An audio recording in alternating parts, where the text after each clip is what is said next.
Não se esqueça de se inscrever no canal, curta e compartilhe. Juntos faremos a ponte de comando ficar cada vez mais forte.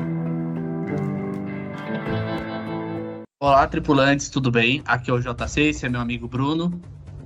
Olá, bem-vindos a mais uma review da série mais misteriosa deste canal, Arquivo X. O episódio de hoje tem o nome em inglês de uma forma, mas a tradução dele eu achei que quebrou muito a expectativa de mistério. É o assassino imortal, né? No caso em inglês o nome é Aperto, eu acho que Aperto combinava muito mais. Antes de mais nada, não se esqueçam de se inscrever no canal, curta, compartilha, juntos faremos a ponte de comando ficar cada vez mais forte, ok? Lembrando, toda semana tem vídeo aqui no canal, a gente está trazendo alguns conteúdos especiais de Arquivo X para vocês, contudo, Jornada das Estrelas a gente não parou, ok? A gente tá lançando também toda semana. Lembrando sempre que toda opinião que é minha e a do Bruno, você pode ter a sua e compartilhar com a gente, sempre com respeito, deixa aí nos comentários, curte e vambora. Bom, o episódio da semana... Ele é bem marcante por várias coisas, principalmente por ele ser a introdução dos episódios de Monstros da Semana. E essa semana a gente começa com o primeiro que viria a se tornar um marco na história, que é o Eugene Toon, esse humano mutante que consegue se espremer por lugares apertados e comedor de fígado. Brunão, o que você achou? Qual que é a sinopse, claro, para quem ainda não assistiu, o que você achou do episódio? Bom, a história, de forma bem breve a se dizer, ela se passa de início com a Scully conversando com um antigo amigo e colega da academia do FBI, né? E ele tá com um caso muito estranho de assassinatos em série. E ele pede ajuda da Scully justamente pelas habilidades dela, do currículo dela como cientista e médica também. E durante essa conversa eles começam a falar do estranho Mulder, de que ela tem caçado OVNIs com ele, e o episódio vai girar muito sobre a crítica deste amigo dela, né, amigo, quanto a ela tá no Arquivo X. Para ele julga como se isso fosse um atraso na carreira dela. E ela percebe que não é bem assim. Porém, independente das críticas, ele tem a ousadia de pedir um favor para ela. E ela, junto com o Mulder, vão auxiliar ele neste caso. Exatamente. E, galerinha, é um episódio muito bom, tá? Já falei aqui, vou falar de novo todas as vezes. Arquivo X raramente vai ter um episódio ruim. É muito difícil o Arquivo X ter um episódio ruim de fato. É um episódio muito bom. Interessantes participações nele. O do investigador amigo da Scully, ele é interpretado pelo Donald Logue, que é um ator bastante pesado até. Tá irreconhecível nesse papel. Pra quem conhece o Donald Logue quando ele era mais velho, nossa, ele envelheceu muito mal. O Donald Logue envelheceu muito mal real, porque são duas pessoas completamente diferentes. Eu só fui descobrir que era ele nesse papel quando eu busquei os créditos desse episódio, que eu vi Donald Logue. Não tem nada a ver com o Donald Logue, mas de fato ele é o Donald Logue. Sem barba, muito mais jovem. Se você não sabe de que eu tô falando, Donald Logue fez aquela série do Batman, Gotham, por conta do baixo orçamento, meio que virou uma piada na internet e afora. Outro ator que conseguiu um certo destaque no papel é o Doug Hudson, que fez depois A Espera de um Milagre, que é um filme sensacional também, e fez Justiceiro em Zona de Guerra, que é outro filme sensacional, que eu achava o máximo, que pra mim é o ápice do cinema farofa. O filme mó nada a ver, que é incrível. Vão e assistam. Um dia eu e o Brunão a gente tem que falar desse filme aqui, porque ele é sensacional. Mas bom, palhaçadinhas de lado, a investigação da semana, tal qual o Brunão já comentou, é sobre esses misteriosos casos de assassinato em que as vítimas tiveram o fígado arrancado e todas estavam em cômodos trancadas pelo lado de dentro. As investigações não levam para lugar nenhum, e esse amigo da Scully, interpretado pelo Donald Logue, ele tá querendo muito resolver esse caso para a carreira dele dar um boom. Então ele meio que negligencia algumas coisas Na verdade, a gente pode até argumentar sobre se a prática dele negligenciar estava certa ou não, mas ele meio que não leva as investigações nem do Mulder nem da Scully a sério, inclusive tentando interromper processos que eles estão fazendo. É uma situação um pouquinho desconfortável, mas que serve para a trama avançar, ok? Brunão, antes de a gente começar mais a fundo, o que você achou do Eugene Toon como personagem? Bom, ele é um mutante, né? E estranhamente, assim, conforme a gente vai vendo a investigação avançar, o Mulder ele descobre que existe uma série de assassinatos com o mesmo padrão de operação deste criminoso. E o padrão é arrancar o fígado da vítima, né? E todas as cenas de crime que tem na história com esse padrão são de uma única impressão digital esticada. Só que tem um dilema. Elas têm quase 100 anos de diferença entre alguns casos e outros. Sempre de 30 em 30 anos ocorre 5 assassinatos com o fígado arrancado.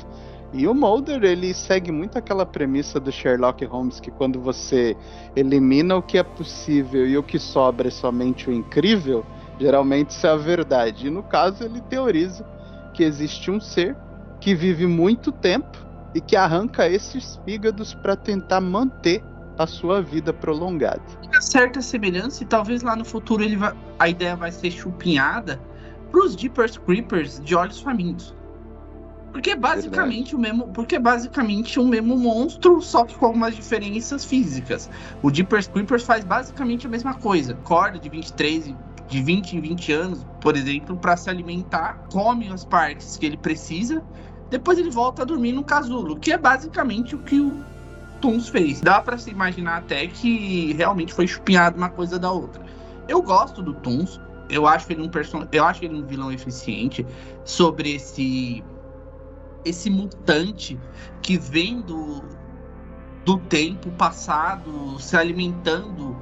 O problema, porque tem um problema, é que a mecânica do Looney Tunes não faz muito sentido se a gente parar para pensar. Vamos analisar por um certo ângulo que ele, como monstro, volte de 23 em 23 anos. Existe um lapso de tempo muito grande de 23 em 23 anos. É bem suspensão da descrença a gente imaginar que ele ficou 23 anos dentro de um casulo feito de bile e jornal sem ninguém encontrá-lo. Principalmente numa cidade tão cheia quanto Baltimore. E essa é apenas uma das nuances que a gente pode interpretar. A outra é, ele não tem nenhuma dissonância temporal pelo que está acontecendo, porque, beleza, ele dormiu, ele matou 5 pessoas, passou o fígado delas na cebola, comeu e voltou a dormir. Mas quando ele acordar daqui de 23 anos, muita coisa vai ter mudado. Então, como é que ele consegue se orientar de 23 anos? Porque a gente tem aqui, talvez se explique no retorno dele, nos episódios de final de temporada, mas aqui fica implícito que ele manja muito da sociedade. Ele é bem inteligente. Exatamente, ele trabalha para contenção de animais de Baltimore. Então, ele precisa ter documentação, ele precisa ter uma estrutura organizacional para que ele não seja pego, ou ele seria um monstro mendigo. Mas aqui a gente vê que ele tem um trabalho, a gente vê que ele mora num prédio velho abandonado, show, beleza, mas ele ainda assim tem um trabalho. E será que em 23 anos ninguém pensou em derrubar aquele prédio? E se uma construtora compra o quarteirão para fazer um shopping center? Vocês entendem que é esquisito que ele tenha tanta orientação assim, sendo que 23 anos não é um tempo curto. Não é como se ele dormisse hoje e acordasse semana que vem. Vidas acontecem em 23 anos. Mas ele parece não ter nenhum problema sobre isso. Outra coisa que eu acho que fica um pouco datado assim de questão de roteiro desse episódio é a respeito do policial, que dá-se a entender que sabia que ele era o responsável por aquelas mortes. E tudo bem, ele ficou em choque, ele ficou traumatizado. E inclusive essa parte da conversa do policial foi a parte que eu menos gostei do episódio em si, porque eu acho que ela não faz muito sentido. Ele é meio que um professor roteiro e que explica que ele já investigou o Looney Tunes, mas ele tenta fazer umas analogias como com a guerra e sobre maldade, que eu não consegui comprar muito. Eu acho que ele foi colocado ali só pro episódio ter 40 minutos de duração. Alguém que confirme a ideia do Mulder. Exatamente. Ele é aquele professor confirmador de roteiro que vai falar pro Mulder, olha, eu vi o Tiny Toons, hein? O cara, ele era suspeito. Bruno, sobre esse contexto, sobre isso que eu passei, o que é que você imagina? Quais são suas opiniões? Eu iria pensar se eu tivesse na situação igual a Scully. Não é possível um ser durar tanto tempo assim. Porém, a caracterização, até a interpretação deste personagem mostra um ser muito instintivo, né? O Toombs, na cena em que ele invade a casa da Scully, eu achei que foi a melhor parte do episódio, assim, no termo de ação, e de que ele é um mutante monstruoso, embora no corpo de um ser humano. Né? Ele não age de forma comum, ele tem uma psique violenta e o principal objetivo dele é sobreviver. E ele não se importa se para isso ele mata outras pessoas, né? O que mostra que ele é bem psicopata, né? E assim, quando tem a cena do interrogatório, eu fiquei surpreso que ele consegue controlar o polígrafo, é como se ele controlasse o próprio corpo daquilo que ele está respondendo. Porém, o Mulder deixou aquelas duas perguntas que eles achavam que era de controle para justamente confirmar a teoria dele. Então, para mim, foi os dois melhores pontos do episódio. E essa questão animalesca do vilão, eu acho que é o charme que dá para esse personagem. Essa caracterização de monstro travestido de ser humano, eu acho que essa vai ser minha única crítica ao episódio, e ela se junta àquela do tempo que ele passa hibernando. Ele é um monstro que passa 23 anos em hibernação e ele volta sabendo todos os maneirismos da sociedade depois de ter dormido durante todo esse tempo. O que não faz sentido. Eu compraria mais a ideia se ele cometesse deslizes relacionados ao tempo, o que inclusive ia contribuir para a tese do Mulder. Eu não sei por que isso não foi pensado, porque era uma ideia boa. Essa de ele cometer deslizes ou ele não saber se portar direito numa sociedade que evoluiu muito. O personagem, quando a Scully encontra ele pela primeira vez, ele tá dentro de um tubo de ar, ele tá dentro de uma ventilação. Só que eu não parei para pesquisar muito. Só que eu acredito que a ventilação de 1991 não era o mesmo padrão da ventilação de 1979. Ou o mais próximo que chegou quando ele hibernou. Os modelos eram diferentes, mas ele sabia se locomover perfeitamente. Eu acho que essa é a minha maior crítica com relação ao episódio. Ele é muito bem comportado para um bicho que não vive em sociedade. Aparentemente ele entende de plantas, né? De prédios, de construções, que a Scully mesmo cita isso. Mas assim, exatamente, tem um dilema aí dessa questão. A cena em que ele tá entrando pela chaminé para pegar a segunda vítima, ele estica igual o Senhor Fantástico do Quarteto Fantástico. Então, assim, além dele viver muito, ele tem uma capacidade elástica, né?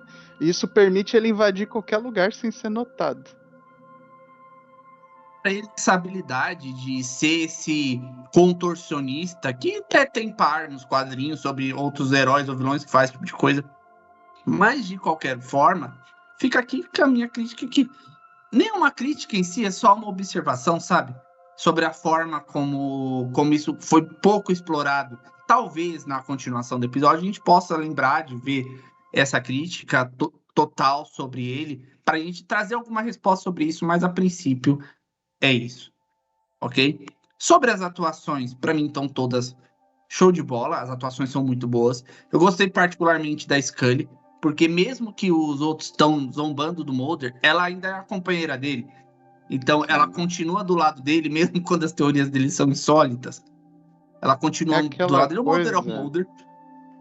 Sabe o que isso me lembra? É assim, ele é esquisito, mas ele é meu parceiro. Então ninguém fala mal dele. Acho que essa é a postura dela. O que eu achei assim feio é o colega da Scully, da academia, ele interromper a investigação deles quando eles realmente já tinham evidências de que aquilo era um serial killer. E por mais que a evidência das digitais fosse estranha, quando eles colocaram lá no computador e viram que as digitais eram iguais, eles tinham todo o direito de prosseguir a investigação, por mais fantástica que ela fosse. E fica ali também aquele pano de que ele usa de conchavos políticos, ele usa de favores e influência de forma muito negativa, né? O que suja, né, até a imagem do FBI de uma certa perspectiva, enquanto que a Scully e o Mulder são os agentes que estão fazendo tudo corretamente. Só que por eles mexer com o fantástico e com ideias que parecem absurdas, o descrédito sempre bate sobre eles. Mas assim, eles conseguiram pegar o Toomes, né? Mas a cena final, a última cena eu achei maravilhosa. Que ele recebe o prato de comida por uma portinhola. E aí ele dá um sorriso que ele vai escapar. Ficou claro pra mim nesse episódio que ele ficou preso, mas ele não ficou preso por muito tempo. Ele escapou da FBI. Aquela que a gente vai ter o episódio lá 21 da temporada, que é o Eugene Toomes ataca novamente, que dá o desfecho para esse personagem. Não vou falar desse episódio aqui, deixa, vocês vão ficar com a gente lá quando a gente chegar, ok? Mas de qualquer forma, foi um episódio muito legal de Arquivo X. Tem aquelas ressalvas que eu disse, que não ficaram muito bem explicadas. Brunão, sobre o episódio, tem algo mais a acrescentar? Espero que o próximo seja tão interessante quanto esse. Não teve homenzinhos cinzas, como foi a piada do Mulder, né? Eles não são verdes, eles são cinzas. Mas eu acho que a ideia de monstro é ideia de monstro da semana, igual a gente vê em Jornada, né? Só que aqui é uma coisa terrena, né? E assim, o que eu gostei é você olha pro Toomes, você vê o cara é só um funcionário ali do prédio, o cara tá só fazendo a faxina dele. Você não espera que o cara seja um monstro que cospe bile e faz um ninho de papel machê no meio de um prédio e devora a fígado dos humanos, né? Um negócio muito sinistro. Então eu achei isso muito interessante, a escolha de história que eles deram para esse terceiro episódio. É isso. Gostei muito, achei muito bom. Espero que não demore pra gente chegar no 21, pra gente voltar a ver o Eugene Toomes novamente, ok? De novo, se você gostou do trabalho do ator, se você achou que ele mandou bem, vai lá, veja ele em A Espera de um Milagre, The Green Mile. O filme é muito bom. Assistam pelo Michael Clarke Duncan, que foi um excelente ator e que eu acho que deveria ter tido muito mais reconhecimento. Ele faleceu já tem alguns anos. Inclusive, vale a menção de que quando ele faleceu, teve especial para ele direto no SBT. O Silvio Santos fez questão, porque ele era um atorzaço.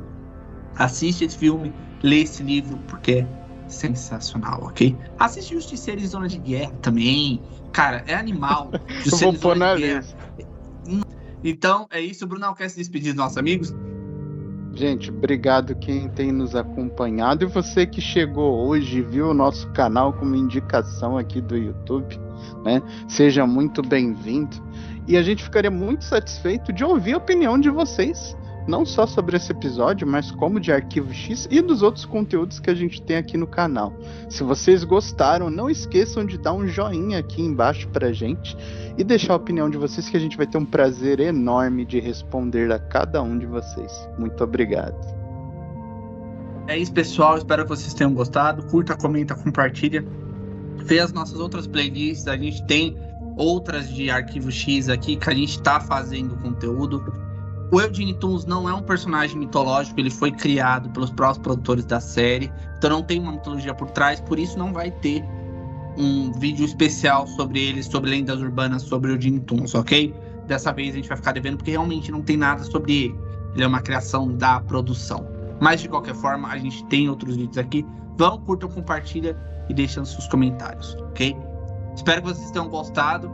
Até semana que vem e até mais.